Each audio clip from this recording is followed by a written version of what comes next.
अस्सलाम वालेकुम स्टूडेंट्स। अल्लाह ताला के बबरकत नाम से शुरू जो बहुत मेहरबान नहायत रहम करने वाला है। आज हम लोग फर्स्ट ईयर फिज़िक्स का टॉपिक करेंगे stationary waves on a stretched string. ठीक है, इससे पिछला हमारा टॉपिक था stationary waves and their formation. ठीक है, स्टेशनरी वेव्स क्या होती हैं और ये कैसे बनती हैं। ठीक है, और उसमें हमने बेसिकली जो डेफिनेशन स्टेशनरी वेव्स की थी, हमने कहा था stationary waves are formed by the superposition of two waves with the same frequency and amplitude travelling in opposite direction. कोई से भी दो वेव्स जब आपस में सुपर इम्पोज होती हैं, अगर उनकी फ्रीक्वेंसी सेम हो, उनका एम्पलीट्यूड सेम हो और ऑपोजिट डायरेक्शन में ट्रैवल कर रही हो, तो जो पैटर्न वो बनाती हैं वो हमारे पास स्टैंडिंग वेव का या स्टेशनरी वेव का पैटर्न होता है। ठीक है, तो आज हम वही चीज़ सीखेंगे, लेकिन आज हमारा जो बेसिक मकसद होना है, हमने क्या करना है, एक स्ट्रिंग लेना है, कोई धागा, कोई डोरी या कोई क्या कहते हैं इलास्टिक टाइप को हमने चीज़ लेनी है। ठीक है, और उसको हमने क्या करना है, दो एंड्स के साथ फिक्स करना है। ठीक है, क्योंकि मैंने पिछले लेक्चर में भी आपको एक चीज़ समझाई थी कि अगर आपके पास देखें, अगर एक कोई भी मेरे पास लेट्स सपोज एक हमारे पास रस्सी ही है, ठीक है, उसको हमने एक साइड से जो है वो क्या कर दिया है, फिक्स कर दिया। जब आप फिक्स कर देते हो ना, उसके बाद आप अपने हैंड से जो है यहाँ अगर वेव प्रोड्यूस करवाते हो, इस तरह करके वेव प्रोड्यूस करवाते हो, तो क्या होता है कि आपका क्रस्ट जो होता है वो ट्रफ में चेंज हो जाता है। क्यों? क्योंकि ये वेव ने ना, जब आपने इनिशियली जब वेव जो प्रोड्यूस करवानी है, तो इस तरह से वेव प्रोड्यूस होती है। नेक्स्ट यहाँ जाके ना आपके पास एक हार्ड चीज़ है, दीवार आपके पास हार्ड चीज़ है, तो आपके पास स्ट्रिंग के मालिक्यूल्स कितनी की इस पे फोर्स लगा सकते हैं, इसको हिला तो नहीं ना सकते हैं। तो फिर क्या होता है कि जब इस पे फोर्स लगाते हैं तो ये आउट ऑफ फेज हो जाता है। जो इसका ट्रफ होता है वो क्रस्ट बन जाता है, और जो क्रस्ट ये जो क्रस्ट होता है ये बाद में ट्रफ बन जाता है। ठीक है, तो आपने इसको बोला क्या करना है, आपने इनके एंड्स को फिक्स करना है। ठीक है, दो आपने स्पोर्ट्स के साथ एक धागे को बांध दिया। लेट्स सपोज कि इनिशियली धागा आपके पास जो है इस तरह का है, कोई भी स्ट्रिंग का आपके पास इस तरह का है। ठीक है, हमने इस लेक्चर में ये क्या करना है कि हमने कभी इस तरह से, ये आपके पास जो है एक लूप है। ठीक है, आप अगर इसी धागे की बात करेंगे, मैं इसके सेंटर से पकड़ के इसको प्लग करूँ, नीचे को खींचूँ और हम लोग छोड़ दें, तो आपके पास जो है ये धागा ऊपर नीचे वाइब्रेशन करना शुरू हो जाता है। मतलब कभी ऊपर को वाइब्रेट कर रहा है, कभी ये नीचे को जा रहा है, इस तरह की वाइब्रेशन आपके पास स्पीडली जो है प्रोड्यूस होती है। ठीक है, तो हमने कभी एक लूप इस तरह की प्रोड्यूस करवानी है, कभी हमने दो करवानी है, कभी हमने nth करवानी है। ठीक है, इनके लिए हमने वेवलेंथ निकालनी है और इसके साथ फ्रीक्वेंसी निकालनी है। देखें, सबसे पहले हमने क्या करना है, अगर तो मैंने इस तरह की सिर्फ एक लूप प्रोड्यूस करवानी है, ठीक है, तो वाइट बोर्ड पे करेंगे तो ज़्यादा बेस्ट हमें तरीके से समझ आएगी। अगर हम लोगों ने क्या करना है कि सिर्फ एक वेव प्रोड्यूस करवानी है, ये देखें, ये मेरे पास एक जो है फिक्स एंड है। ठीक है, अब मैंने जो है मेरे पास यहाँ एक रस्सी है, मैं डॉटेड लाइन के जरिए चले जाहिर कर, यहाँ लाइन के जरिए जाहिर कर लेते, बाद में रेस कर लेंगे। ठीक है, मेरे पास एक स्ट्रिंग है और इस पे मैंने क्या करना है, सिर्फ एक लूप प्रोड्यूस करवानी है।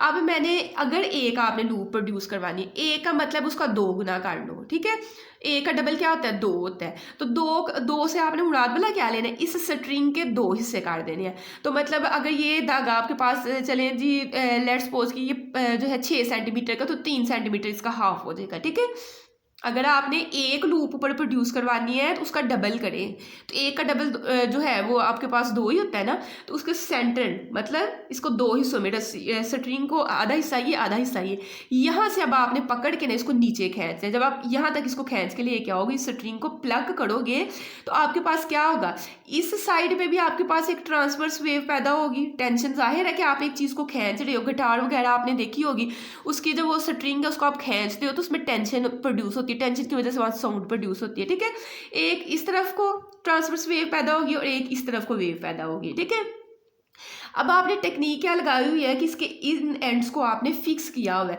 अब जब फिक्स किया हुआ है तो ये जब आपके पास वेव्स ट्रेवल करती हुई इस यहाँ इस साइड को जाएंगे, यहाँ से एंड्स आपके पास फिक्स है, तो मतलब ये पूरे का पूरा आपके पास ट्रफ जो है वो क्या बन जाएगा, क्रस्ट बन जाएगा। बात की समझ आई कि नहीं समझ आई है?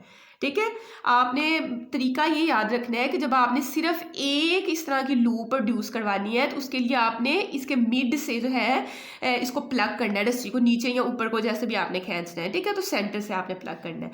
अब आपके पास जो है पिछले लेक्चर में आपने पढ़ा था कि नोड किसको कहते हैं, ये मीन पोजीशन वाले पॉइंट्स को कहते हैं। ठीक है, तो आपके पास दो नोड्स, एक ये और एक ये, आपके पास दो नोड्स है, तो दो नोड्स के दरमियान जो है आपके पास जो लेंथ होती है वेव की वो कितनी होती है, λ/2। कितनी होती है, λ/2। ठीक है, अब देखें मैंने कहा है पहला हमारा ए वाला पॉइंट आपकी बुक पे है string plugged at its mid point, मतलब आपने एक लूप प्रोड्यूस करवाई है तो लैम्डा को लैम्डा 1 कह लो, ठीक है। तो ये आपके पास जो है इस स्ट्रिंग की जो लेंथ है ना, आपके पास लेंथ जाहिर है इस लेंथ ने वेव लेंथ पैदा की है तो इसकी लेंथ जो है वेव लेंथ के बराबर है। तो मैंने बताया वेव लेंथ क्या है, दो नोड्स, ये भी नोड है ये भी नोड है, और ये जो हाईएस्ट एम्पलीट्यूड पे हाईएस्ट पॉइंट होते हैं इनको बोलते हैं एंटी नोड, और जो मीन पोजीशन पे पॉइंट्स होते हैं वो नोड होते हैं आपके पास, ठीक है। तो इस स्ट्रिंग की जो लेंथ है इसकी वेव लेंथ के बराबर आएगी, तो दो नोड्स के दरमियान जो वेव लेंथ होती है वो लैम्डा 1/2 आपके पास होती है। तो आपको लेंथ निकालना तो आ गया, ठीक है। एमसीक्यूज में आपसे पहले क्या चीज़ यहाँ पूछता है, कहता है कि अगर आपके पास एक लूप बन रही है तो बताएं वहाँ नोड कितने होंगे और एंटी नोड कितने होंगे। याद हमेशा रखना है जितनी लूप्स होती हैं ना, जितनी लूप्स होती हैं उतने ही एंटी नोड होते हैं, ठीक है। देखिए यहाँ आपने कितनी लूप्स प्रोड्यूस करवाई, सिर्फ एक, और एंटी नोड भी कितना बना, एक बना। और आपके पास जितनी लूप्स होती हैं उतने एंटी नोड होते हैं, और अगर नोड की बात करें तो नोड हमेशा एक ज़्यादा होता है, ठीक है। लूप और एंटी नोड देखिए ना, आपके पास ये एक लूप थी, इसके ऊपर एक ही एंटी नोड बन रहा है, ठीक है। और आपके पास नोड कितने बन रहे हैं, दो नोड आपके पास बन रहे हैं। इसी तरह हम नेक्स्ट भी इसका जो है कंपैरिजन देखते जाएंगे साथ साथ, ठीक है। और ये चीज़ बताना मुश्किल भी नहीं है, अगर आपको एक वेव कहता है एक लूप कहता है तो इस तरह की एक लूप जल्दी जल्दी बनाए, गिन ले कि ये जो है मिड से कितने पॉइंट गुजरे हैं, तो ये 2 पॉइंट, इनको नोड्स बोलते हैं, तो 2 नोड्स है और एंटी नोड आपके पास एक ही है, ठीक है। इसके बाद जो है लेंथ हमने एल निकाल लिया, मैंने कहा 2 चीज़ें हम लोगों ने निकाली, एक वेव लेंथ, ठीक है, पहला काम आपका होना है वेव लेंथ, दूसरा होना है फ्रीक्वेंसी। तो हमने 2 चीज़ें निकाल ली हैं, एक हमने निकाल लिया वेव लेंथ और दूसरा निकाल लिया फ्रीक्वेंसी। और स्पीड के बारे में भी हल्का फुल्का हमने ज़रूर बताना है, ठीक है। स्पीड वैसे सेम नहीं है लेकिन फिर भी हमने बताना है। अच्छा, सबसे पहला काम तो हमने किया कि एल हमारे पास आ गया लैम्डा 1/2। मैं आप लोगों को बोल रही हूँ हमने वेव लेंथ निकाल ली है, तो यहाँ से अगर मैं लैम्डा 1 का आंसर निकालती हूँ वेव लेंथ का, तो 2 इस साइड पे क्या हो रहा है, डिवाइड एल वाली साइड पे जाके क्या हो जाएगा, एल वाली साइड पे जाके मल्टीप्लाई हो जाएगा। तो वेव लेंथ तो हमने निकाल ली कि लैम्डा 1 जो है आपके पास 2L आ गया, ठीक है। उसके बाद फ्रीक्वेंसी की बात करते हैं, तो फ्रीक्वेंसी हमेशा आपने V = F लैम्डा से ही निकालनी है, ठीक है। अब फ्रीक्वेंसी निकालनी तो जाहिर है लैम्डा एक्स्ट्रा चीज़ है, यहाँ लैम्डा इस साइड पे मल्टीप्लाई और V के नीचे आके क्या हो जाएगा, डिवाइड हो जाएगा। तो आपके पास जो है क्या आएगा, F हमने निकालना, चलिए इस साइड पे F लिख लेते हैं, F, ठीक है। F हमने इसी साइड पे रहने दिया, लैम्डा इस साइड पे मल्टीप्लाई हो रहा है, V के नीचे आके क्या हो जाएगा, डिवाइड हो जाएगा, ठीक है। अब हम फर्स्ट लूप की बात कर रहे हैं, तो फ्रीक्वेंसी आपके पास F1 और वेव लेंथ आपके पास लैम्डा 1 आपके पास आएगी। बात की समझ आई कि नहीं, ठीक है। अब देखें हमने अभी जो है लैम्डा 1 का आंसर निकाला वो हमारे पास किसके बराबर आया, 2L के बराबर आया। तो यहाँ से हम लोग करेंगे F1 = V/2L आपके पास, ठीक है। अब यहाँ V के बारे में आपने बताना है, थोड़ा सा V का फार्मूला आपने याद रखना है। V का फार्मूला बच्चों आपके पास क्या होता है, V हमारे पास बराबर होता है √, ठीक है। अब ये आपने वैसे पढ़ा हुआ है टेंशन ओवर मास, ठीक है, T/M पढ़ा हुआ है, लेकिन आप जब स्ट्रिंग की बात करोगे तो T को आपने जाहिर करना है F के साथ। तो V आपके पास बराबर होता है √, या √F/m के। तो इसी को थोड़ा सा अगर आप चेंज करो ना तो इसको हम लोग लिख सकते हैं 1/2L को अलहदा कर लेते हैं और V को अलहदा कर लेते हैं। अब V की जगह उसका वैल्यू पुट कर देते हैं, तो देखिए F1 = 1/2L और V की जगह उसका आंसर जो हमने निकाला हुआ वो क्या है हमारे पास, F/m।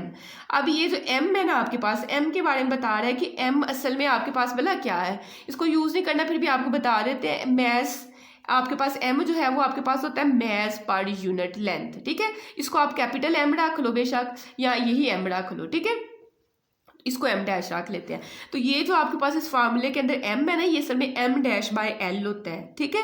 तो लेकिन उसने लिखा नहीं इसमें, तो उसको जाहिर करने की ज़रूरत नहीं है। नेक्स्ट हम लोग करते हैं, देखें हमने फ्रीक्वेंसी भी निकाल ली और हमने वेव लेंथ भी निकाल ली, यही 2 चीज़ें आपकी बुक पे उसने निकाली हैं। अगर मैं आपको दिखाऊँ, देखें सबसे पहले उसने लैम्डा 1 निकाला है जो कि 2L हमारा भी आया था, ठीक है। दूसरा उसने फ्रीक्वेंसी निकाल ली है F1 जो कि आपके पास 1/2L √F/m आई है, जो कि हमने सेम इसी तरीके से जो है निकालनी सीख ली है। नेक्स्ट हम लोग बात करेंगे बी वाला पॉइंट है string plugged at quarter length, ठीक है। इसको भी जो है हम वाइट बोर्ड पे ही समझेंगे, उसके बाद मैंने थ्योरी जो है आपको बाद में रीडिंग तो ज़रूर करवाऊंगी, लेकिन ये फिलहाल जो है इसको समझने की कोशिश करें। ठीक है। सबसे पहले हमने जो है एक जो है लूप पैदा करवाई थी, ठीक है। अब हम डबल लूप पैदा करवाएंगे, ठीक है। तो आपने क्या किया, ये जी हमने इसके एंड्स जो है फिक्स कर दिए। अब आपने 2 लूप्स प्रोड्यूस करवानी है, तो 2 का डबल आप करोगे तो आप 4 आएगा। तो मतलब आपने ये जो आपके पास स्ट्रिंग थी इसके आपने 4 इक्वल पार्ट्स करने हैं। देखो अगर इसका दरमियान ये बन रहा है, लेट्स सपोज रस्सी का ए, तो फिर इस दरमियान का भी दरमियान निकालें ये वाला, और इस यहाँ से लेके इस दरमियान का भी दरमियान निकालने, ठीक है। तो आपने इसके 4th वाले पार्ट पे, ठीक है, इस रस्सी के 1/4, ठीक है, 1/4, तो इसके आपने 1/4 पार्ट पे जो है आपने क्या करना है, वहां से रस्सी को नीचे को प्लग करना है, नीचे को खींचना है, ठीक है। जब आप खींचोगे सेम वही प्रोसेस आपके पास होगा, लेकिन अब 2 लूप्स प्रोड्यूस होंगी, ठीक है। तो 2 लूप्स आपके पास, आपने खींचा यहाँ तक, ऐसे करके खींचा, ठीक है। तो ऐसे करके आपके पास जो है ट्रांसवर्ड वेव जो है इनमें शिफ्ट होंगी, ठीक है। जब ये एंड्स के साथ जाके टकराएंगी तो फिर इन्होंने क्या हो जाना है, आउट ऑफ फेज हो जाना है। जब आउट ऑफ फेज होंगी तो फिर ये कुछ इस तरह की फॉर्मेशन आपको जाहिर करेंगी, ठीक है। बात की समझ आई कि नहीं आई है। अब जो है इसकी सबसे पहले मुझे बताएं कि इसमें नोड्स कितने हैं। तो देखिए 1 2 3 आप कर रहे हो काम अभी 2 लूप्स के लिए, ठीक है, 2 लूप्स के लिए। तो मैंने कहा अगर 2 लूप्स होंगी तो उससे एक ज्यादा नोड बनता है, तो आपके पास 3 नोड्स यहाँ बनेंगे, ठीक है। फॉर्मेशन में 3 नोड्स बनेंगे। अब एंटी नोड, जितनी लूप्स होती है उतने ही एंटी नोड बनते हैं, तो 2 ही आपके पास जो है एंटी नोड बनेंगे, ठीक है। तो ये आपके पास ये वाला पॉइंट तो आपका क्लियर हुआ। इसके बाद हम लोग बात करते हैं कि हमने जो है इसकी वेवलेंथ की बात करते हैं। अब देखिए ये आपके पास नोड और ये नोड, तो 2 नोड्स के दरमियान पिछले की तरह हमने कहा था λ/2 की लेंथ होती है, ठीक है। एल आपके पास λ/2 होता है। यहाँ भी आपके पास एल जो है वो λ/2 होगा, क्योंकि मैंने समझा दिया पहले वाले में के लिए 2 नोड्स के दरमियान की जो लेंथ एल होती है वो λ/2 होती है। उसमें हम जब पहले वाला काम कर रहे थे इसमें हमने L1 का नाम दिया था। अब हम बी वाला पॉइंट कर रहे हैं तो हमने इसकी वेवलेंथ को λ2 का नाम देना है, ठीक है। हमने इसकी वेवलेंथ को λ2 का नाम देना है। अब स्ट्रिंग तो आपके पास फिर वही है, लेंथ तो उसकी सेम है। अब जो है उसमें लूप्स जो प्रोड्यूस हुई हैं उस वजह से उनकी वेवलेंथ में फर्क है, इसलिए एल के साथ तो लगाने की कोई ज़रूरत है। रस्सी आपने बड़ी तो नहीं ना ले ली, रस्सी तो आपने वही है। अब उसके सेंटर से प्लग करने की बजाय आपने उसके 1/4 पार्ट से जो है प्लग किया, इसलिए इसकी वेवलेंथ लैम्डा में फर्क आपके पास आया है, ठीक है। अब हमने जो है इसकी टोटल लेंथ निकालनी है, तो वो आपके पास, अच्छा लेट्स सपोज कि ये हमारे पास जो है इसको L1 का नाम देते हैं, ये L2 का नाम दे लेते हैं। तो टोटल लेंथ L जब निकालेंगे तो L1 + L2 आपके पास होगा। L1 में हमारे पास है λ2/2 और L2 में भी λ2/2 है। इनको जब आप प्लस करोगे एलसीएम लेके तो आपके पास आएगा, ऊपर बनेगा 2λ2/2, और इनकी जब कटिंग होगी तो L की वैल्यू आपके पास λ2 आ जाएगी। सबसे पहला पॉइंट यहाँ नोट करने वाला, पीछे आप अगर अपनी बुक पे देखें, यहाँ जो मैंने अभी आपको करवाया है, जब आपने पहली लेंथ निकाली थी वो λ1/2 आई थी, ठीक है, मतलब वेवलेंथ का हाफ आई थी। अब वेवलेंथ कंप्लीट आई है, तो इसका मतलब है कि जब आप 2 लूप्स प्रोड्यूस करवाओगे तो लेंथ जो है वो आपके पास डबल हो जाएगी किस फर्स्ट वाली लूप से, ठीक है। पहले की लेंथ आई है λ1 का भी हाफ। अभी आपके पास जब आपने दूसरी दफ़ा जब लेंथ देखी तो वो कंप्लीट आपके पास वेव लेंथ के ही बराबर आ गई, ठीक है। जितनी इसकी लेंथ जो है, इस स्ट्रिंग की लेंथ जो है इस वेव लेंथ की लेंथ के बराबर आपके पास आ गई है। पहला पॉइंट तो आपका ये नोट करने वाला है, जो कि उसने बुक पे बाद में मेंशन भी किया हुआ है। अगर मैं आपको बुक पे दिखाऊं तो ये देखिए आपका यही पॉइंट उसने यहाँ मेंशन किया हुआ है, ऊपर तो उसने बताया हुआ है कि कितने नोड्स बनेंगे, कि सारा कुछ ये बताया हुआ है, ठीक है। तो अब यहाँ देखिए कहता है the length L of the string is equal to the wave length of the wave setup in this mode. L2 में लेंथ L जो आपके पास लेंथ L है वो λ2 मतलब वेव लेंथ के ही बराबर आ जाएगी जब आप 1/4 जब 2 लूप्स प्रोड्यूस करवाओगे। तो ये पॉइंट उसने यहाँ मेंशन किया हुआ है। उसके बाद नेक्स्ट हम लोग बात करेंगे इसकी फ्रीक्वेंसी की। तो फ्रीक्वेंसी का फार्मूला होता है v = f लैम्डा, और यहाँ से अगर आप f की वैल्यू निकालते हो तो आपके पास क्या आएगी, v/λ आएगी, ठीक है। अब आपके पास जो है स्पीड मैंने आपको बताया सेम रहेगी, फ्रीक्वेंसी और वेवलेंथ में बस फर्क आना है। तो आपके पास जो है आपके पास L2 का आंसर जो है अभी हम लोगों ने निकाला है, वो हमारे पास किसके लैम्डा 2 का आंसर निकाला है, वो हमारे पास किसके बराबर आया, L के बराबर आया। ठीक है, लैम्डा 2 किसके बराबर है, L के। तो इस लैम्डा 2 की जगह मैंने क्या करना है, L पुट कर देना है। तो V ओवर हमारे पास क्या बन जाएगा, L बन जाएगा। ठीक है, पहला पॉइंट तो आपका ये क्लियर हुआ कि F2 हमारे पास आया V ओवर L के। अब ना आपने फर्स्ट फ्रीक्वेंसी जो आपने निकाली थी ना, जो पहले वाले की फ्रीक्वेंसी निकाली थी, जिसका फार्मूला जो है हमने लास्ट में ये ड्राइव किया था, F1 is equal to V over 2L था, और उसके बाद V की जगह मैंने पुट करके ये वाली जो है वो आंसर निकाल दिया था। तो F1 is equal to V over 2L पे आपने फोकस करना है। F1 इज इक्वल टू, इसको साइड पे लिख लेते हैं कि पहली फ्रीक्वेंसी जब V की हमने वैल्यू नहीं थी पुट की, तो V ओवर 2L आपके पास बन रही थी। अब सेकेंड वाली फ्रीक्वेंसी हो या nth वाली फ्रीक्वेंसी, उसको पहली फ्रीक्वेंसी से आपने जोड़ना है। हम लोग जोड़ तो सकते हैं, ऊपर V है, यहाँ भी ऊपर V है, यहाँ 2L है, लेकिन यहाँ आपके पास बस L है। तो सबसे पहले तो मुझे 2 बनाना पड़ेगा, तो मैंने 2 के साथ मल्टीप्लाई भी किया और 2 के साथ डिवाइड भी कर दिया। ठीक है, तो नीचे 2LV बन जाएगा। बात की समझ आई कि नहीं, ये V ओवर L चाहिए था, लेकिन इसके साथ 2 चाहिए, तो मैंने 2 के साथ डिवाइड और 2 के साथ मल्टीप्लाई भी कर दिया। ये 2 तो आपका ऐसे रहेगा। अब V over 2L, V over 2L किसके बराबर है, F1 के बराबर है। तो हमारे पास जो है F2 का आंसर जो है वो क्या आया, integral multiple of F1, fundamental frequency. F1 को बोलते हैं हम लोग fundamental frequency of first hormone. ठीक है, तो आपके पास F2 का भी आंसर F1 में आया। इसी तरह से अगर आप F3 का करोगे, फिर F4 का करोगे, करते करते आप मतलब कि अब हमने इसका जनरल निकालना है। ठीक है, फ्रीक्वेंसी F2 भी हमने निकाली, फाइनल हमारा रिजल्ट, और हमने जो है लेंथ भी या वेव लेंथ जो है वो भी निकाल ली, जो कि लेंथ के बराबर है। ये सेकेंड वाला काम भी हमारे पास हो गया। अब आपने जनरल करना सीखना है। जनरल के लिए मैं ये सारा रेज करने लगी हूँ। जनरल अब किस तरह से उसने बुक में इक्वेशंस लिखी हुई हैं वो हम लोग सीखेंगे। अब हमारे पास फर्स्ट वाली का जो हमारे पास वेव लेंथ आई थी, λ1 इज इक्वल टू 2L आया था आंसर। ठीक है, जब सेकंड वाली हमने निकाली वेव लेंथ, तो वो हमारे पास लेंथ, स्ट्रिंग के लेंथ के बराबर आई थी।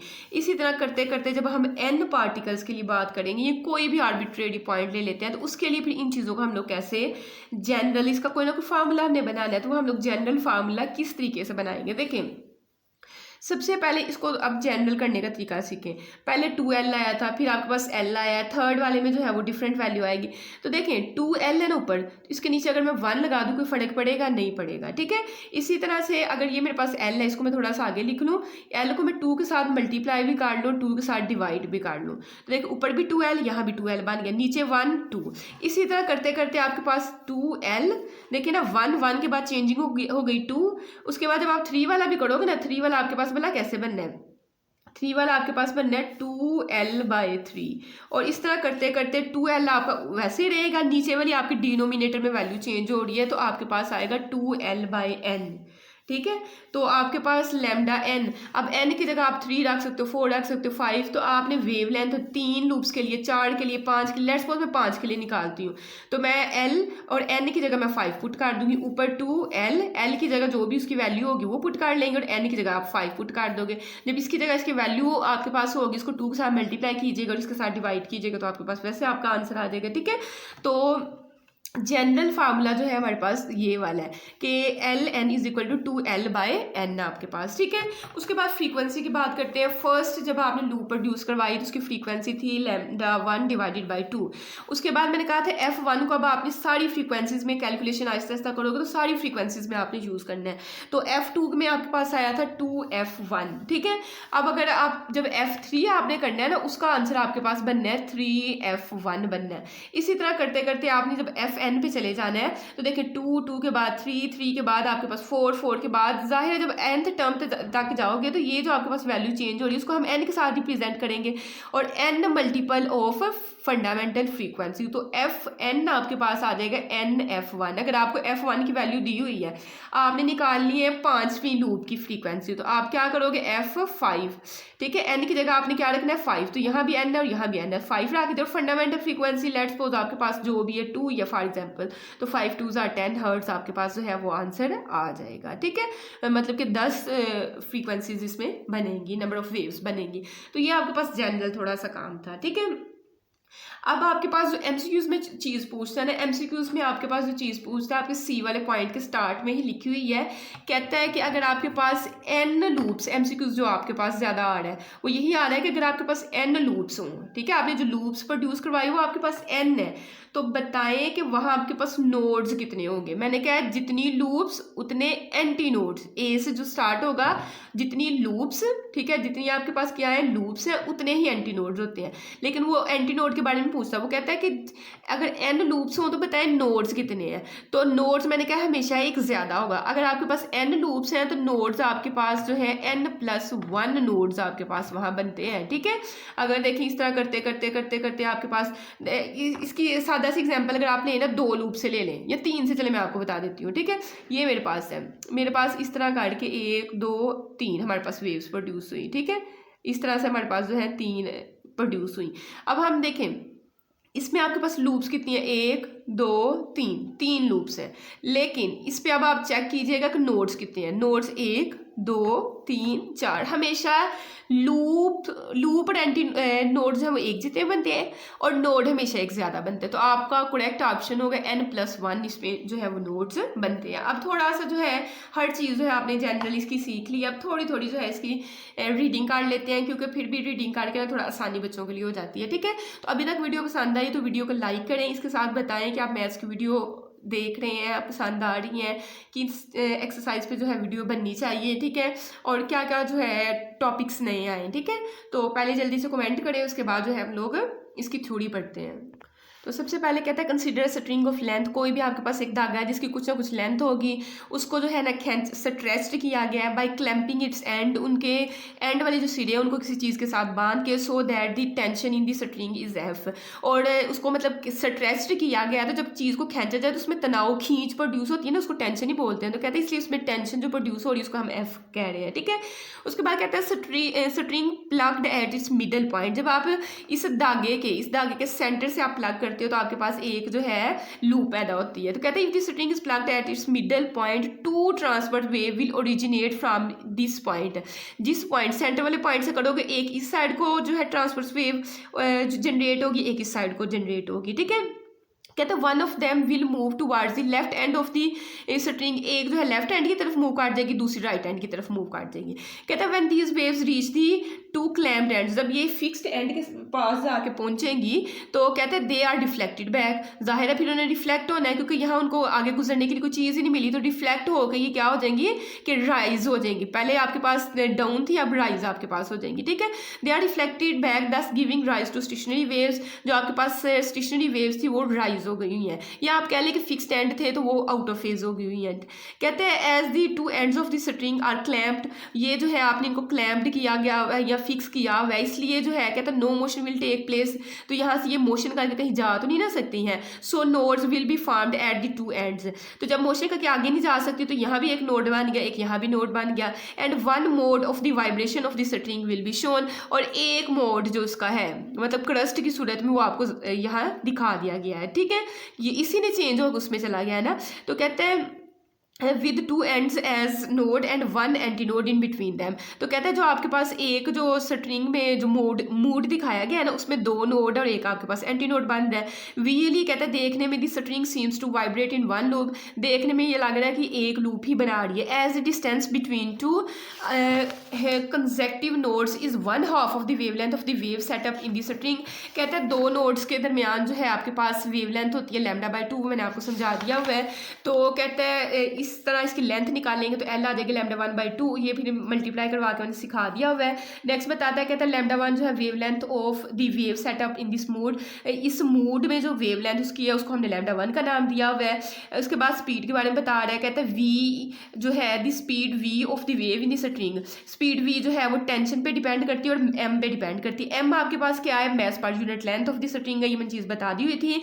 कहता है इट इज़, ये बात आपके पास बड़ी अहम है कि ये पॉइंट पे डिपेंड करती है कि आप आप किस पॉइंट से 1/4 पार्ट से खींच रहे हो, इस बारे में बताने लगा। It is independent of the point from where string is plugged. ये इस चीज़ पे जो है आपकी वेवलेंथ डिपेंड नहीं कर रही कि किस पॉइंट पे आपने इसको प्लग्ड किया है वेव को जनरेट करने के लिए, क्योंकि इसमें देखिए बस लेंथ आ रही है वेवलेंथ के पार्ट में। अगर वेलोसिटी की बात करते हैं तो इसमें टेंशन और मैस बस आ रहा है, तो ये तो नहीं आ रहा है कि इस पॉइंट पे आपने प्लग किया, उसके बारे में आपके पास डाटा में कैलकुलेशन में कोई बात नहीं आ रही है, ठीक है। उसके बाद जो है यहाँ से ये वाला सारा काम मैंने करवा दिया था। नेक्स्ट आपके पास बी वाला पार्ट है, कहते हैं string plugged at quarter length. जब आपने 2 लूप्स प्रोड्यूस करवानी है तो 2 लूप्स के लिए उसके 1/4 पार्ट, मतलब कि यहाँ से आपने जो है उसको प्लग नीचे को उसको जो है करना है। तो कहते हैं same string is plugged from 1/4 of its length, उसके लेंथ के चौथे हिस्से से अगर आप उसको प्लग करते हो तो स्टेशनरी वेव्स पैदा होंगी। Setup with nodes and anti nodes, उसमें नोड्स भी जाहिर होने हैं और एंटी नोड्स भी होने हैं। Note that now the string vibrates in 2 loops. अब आप नोट करेंगे जब 1/4 से करते हो तो 2 इसमें जो है आपके पास लूप्स पैदा होते हैं, एक ये लूप है, एक ये लूप आपके पास है। कहता है this particular configuration of nodes and anti nodes has developed. ये आपके पास नोड और एंटी नोड्स की जो कॉन्फ़िगरेशन बनी है इस वजह से बनी है because this string was plugged from the position of an anti node, कि आपने इसके एंटी नोड देखे ना, आपके पास ये था स्टार्ट में काम, ये वाला था, आपने इसके एंटी नोड वाले हिस्से से जो है आपने इसको प्लग किया, इस वजह से ये 2 लूप्स इस तरह की बनी है। तो उसके बाद जो है नेक्स्ट आपको ये वाला पॉइंट मैंने पढ़ा दिया था जिसमें लिखा हुआ था कि लेंथ उसकी वेव लेंथ के बराबर होगी।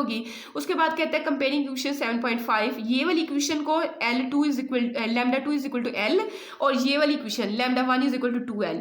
कहते हैं इससे हमें क्या पता चल रहा है, shows that the wavelength in this case is half of the first in half of the that in the first case. कि कहता है कि अगर देखिए पहले भी आपके पास λ1 का आंसर आ रहा था 2L, अब आपके पास आ रहा है L, तो कब आपके पास ये L बना होगा जब λ1 आपके पास है 2L है, ठीक है। अब उसको 2 पे डिवाइड किया होगा तो 2 से 2 कट हुआ होगा तो फिर L है ना। तो कहता है कि पहले वाले में डबल थी आपके पास वेवलेंथ, अब आपके पास उसकी हाफ हो गई है। देखिए ना, वैसे भी तो बात समझने वाली है कि पिछले वाले केस में एक पूरी वेवलेंथ बन रही थी, एक बड़ी वेवलेंथ बन रही थी, अब उसका यहाँ तक एक आपके पास क्रस्ट बन रहा है, तो मतलब वेवलेंथ में फर्क आ गया, वह कम हो गई हुई है, ठीक है। तो पहले डबल थी, अब आपके पास वेवलेंथ जो है कम हो गई है। उसके बाद कहता है speed of the wave depends on the tension. Speed के फार्मूले में F आता है, F/m होता है, तो F मतलब कि टेंशन पे डिपेंड करती है, मैथ पे करती है। ये भी जो है ये पॉइंट पे नहीं डिपेंड कर रही जहाँ से आपने उसको खींचा है, तो ये आपके पास हर एक में पॉइंट आपको लिखना पड़ना है। तो इस वजह से जो है वेलोसिटी आपके पास जो है, कहते हैं वेलोसिटी के फार्मूले में फोर्स आ रही है और आप मतलब कि टेंशन आ रही है और मैस आ रहा है, तो इसमें कहीं नहीं लिखा हुआ कि किस पॉइंट से आप दरमियान से स्ट्रिंग को नीचे खींचा है या चौथे हिस्से से खींचा है, ये कहाँ से खींचा है, तो ये वही चीज़ लिख रहे हैं, इसलिए स्पीड इसकी जो है सेम रहेगी, स्पीड के फार्मूले के हिसाब से ये सेम रहेगी। कहता है अगर F2 फ्रीक्वेंसी हो तो F2 के लिए ये सारी कैलकुलेशन यहाँ तक मैंने आपको बता दी हुई है। उसके बाद कहता है string plugged at any arbitrary point. पहला पॉइंट जो है आपके पास यही कहता है कि जब आपके पास n नंबर ऑफ लूप्स हों तो कितने नोड्स बनते हैं, तो आपने कह रहे हैं n+1 नोड्स। अगर नोड्स के बारे में नहीं पूछ रहा है, एंटी नोड्स के बारे में पूछ रहा है, तो आपने कहना है जितनी लूप्स होते हैं आपके पास एंटी नोड्स बनते हैं। उसके बाद कहते हैं we can say that if string is made in to n vibrations। अब देखिए आपने उसने A वाले पार्ट में आपको एक लूप के लिए बताया, एक वाइब्रेशन के लिए बताया, B वाले पॉइंट में उसने 2 के लिए बताया, अब 3 के लिए, 4 के लिए, 5 के लिए करते करते अब अगर n के लिए हम लोग बात आप कर लें तो इन फार्मूलों को जनरल करना है, वो मैंने आपको सिखा दिया है। उसके बाद थोड़ा सा जो है नेक्स्ट जो है हमें थोड़ी सी क्लैरिफिकेशन दे रहा है, कहता है it is clear that as a string vibrates in more than 1 loop, कि स्ट्रिंग जो है ज़रूरी इनके वहाँ से एक ही लूप पैदा हो, 2 भी हो सकती है, n लूप्स भी पैदा हो सकती हैं। तो कहते हैं it's frequency f goes on increasing, इसकी फ्रीक्वेंसी बढ़ जाएगी। देखें अगर आपके पास एक लूप है तो आपके पास इतनी सी वेव पैदा होगी, अगर आपके पास 2 या 3 आप प्रोड्यूस करवा रहे हो, ठीक है, इस तरह के आप 2 या 3 प्रोड्यूस कर रहे हो, तो उसकी फ्रीक्वेंसी आपके पास क्या होगी, बढ़ गई। फ्रीक्वेंसी होती है नंबर ऑफ वेव्स, पहले में सिर्फ ये आधी वेव बनी है, कंप्लीट वेव होती है अगर आपके पास यहाँ से लेके यहाँ तक ये एक वेव होती है, ठीक है। और आप जब आपने एक जो है आपके पास लूप पैदा करवाई तो जो है एक वेव भी कंप्लीट नहीं हुई। उसके बाद जब आपने जो है इसके लूप्स बढ़ा लिए तो इसकी मतलब इसकी फ्रीक्वेंसी बढ़ गई, नंबर ऑफ वेव ज़्यादा बढ़ जाएंगी, जितनी ज़्यादा लूप्स बनाओगे उतनी ज़्यादा फ्रीक्वेंसी हो जाएगी। तो कहता है कि अगर आपके string vibrates in more than 1 loop, एक से ज़्यादा लूप्स बनती है तो उसकी फ्रीक्वेंसी बढ़ जाती है। Frequency F goes on increasing and the wavelength lambda gets corresponding shorter. अब देखिए ना आपके पास कह रहा है फ्रीक्वेंसी बढ़ गई और वेवलेंथ क्या हो जाएगी, कम हो जाएगी। मैंने आपको बताया 2 चीज़ें अगर मल्टीप्लाई हो रही हो तो उनका इन्वर्स रिलेशन होता है, अगर एक बढ़ रही हो दूसरी कम हो रही हो। अगर ऐसे भी समझ आती है तो लैम्डा इस साइड पे मल्टीप्लाई और इधर आके डिवाइड कर देगा। फ्रीक्वेंसी और वेवलेंथ का इन्वर्स रिलेशन, ये बढ़ी तो ये आपके पास कम होगी। कहता है how the product of frequency F and wavelength, frequency और वेवलेंथ का प्रोडक्ट हमेशा जो है वी के बराबर होता है। तो ये तो डेफिनेशन आपने पढ़ी हुई है। उसके बाद पॉइंट्स है, कहते हैं कि स्टेशनरी वेव्स जो हैं इनमें आपके पास फ्रीक्वेंसी की वैल्यू जो होती है डिस्क्रीट सेट्स होते हैं, ठीक है, या हार्मोनिक सीरीज में होते हैं। मतलब इसमें आपको पॉइंट में नहीं वैल्यू मिली थी, यहाँ 1F, यहाँ 2F, 3F, यहाँ 0.5, 2.1 पॉइंट में नहीं आपको वैल्यूज मिली। डिस्क्रीट आपके पास 1 से जंप करेगा 2 पे, पैटर्न पे डिपेंड करता है कि किस हिसाब का पैटर्न, उस हिसाब से इसकी जंपिंग होती है, क्वांटम जंप्स इनके होते हैं, ठीक है। ये तो हमने पहले के लिए 1 के लिए निकाला, 2 के लिए निकाला, 3 के लिए। अगर हम बात ही 3 लूप से स्टार्ट करें उसके बाद हम 6 बढ़ा लें तो उस हिसाब से इनकी वैल्यू जंप्स करेंगी, पॉइंट में नहीं वैसे आएंगी, ठीक है। तो कहते हैं इसी को हम हार्मोनिक सीरीज कहते हैं। मतलब कि आपके पास स्टेशनरी वेव्स जो है उसमें डिस्क्रीट सेट ऑफ फ्रीक्वेंसीज आ रही है, पॉइंट में वैल्यूज नहीं आ रही, तो इसी को हम लोग हार्मोनिक सीरीज कहते हैं। सबसे लोएस्ट करेक्टरिस्टिक फ्रीक्वेंसी F1 का नाम जो होता है वो फंडामेंटल फ्रीक्वेंसी हम कहते हैं, ठीक है। और F1 जो है आपके पास फंडामेंटल फ्रीक्वेंसी है और फ्रीक्वेंसी को हार्मोनिक सीरीज कहते हैं ना। तो अगर फर्स्ट आपके पास F1 जो है फंडामेंटल फ्रीक्वेंसी है तो इसको फर्स्ट हार्मोनिक कहेंगे। जब आपके पास सेकंड आ जाएगी तो इसको सेकंड हार्मोनिक कहेंगे, थर्ड आ जाएगी तो इसको third harmonic, and so on, इस तरह से कहेंगे, ठीक है।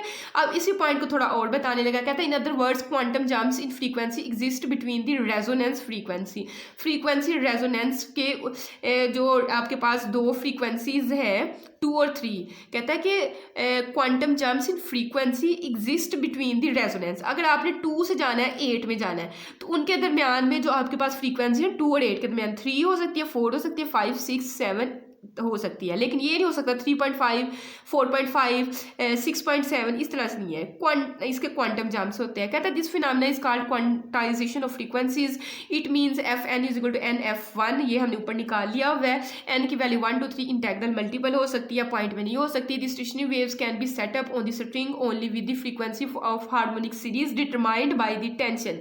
टेंशन से जो आपके पास जो है इसमें फ्रीक्वेंसी किस तरह का पैटर्न होगा उस पर डिपेंड आपके पास करेगी। उसके बाद बता रहे टेंशन आपके पास मैस पर यूनिट लेंथ है, ये तीसरी दफ़ा एक ही पॉइंट को उसने मेंशन किया हुआ है। वे which are not in harmonic series, जो आपके पास हार्मोनिक सीरीज में नहीं होती हैं, मतलब कि पॉइंट्स में चली जाती है तो वो जल्दी ब्रेक हो जाती है, ख़त्म हो जाती है वेव्स, ठीक है। जो पॉइंट्स में जाती है वो आपके पास सेटअप थोड़ा उनका लंबा होता है।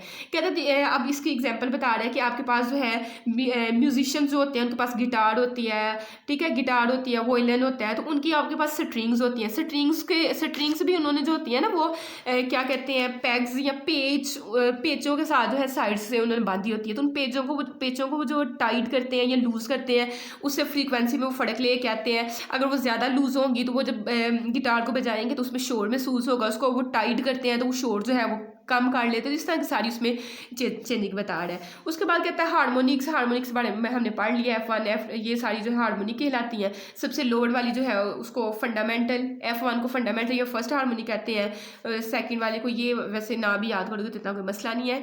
तो इसके साथ जो है बच्चों और वीडियो होती है ख़त्म। वीडियो को लाइक किया करें, चैनल को सब्सक्राइब करें और दोस्तों के साथ शेयर करें। अल्लाह हाफिज़।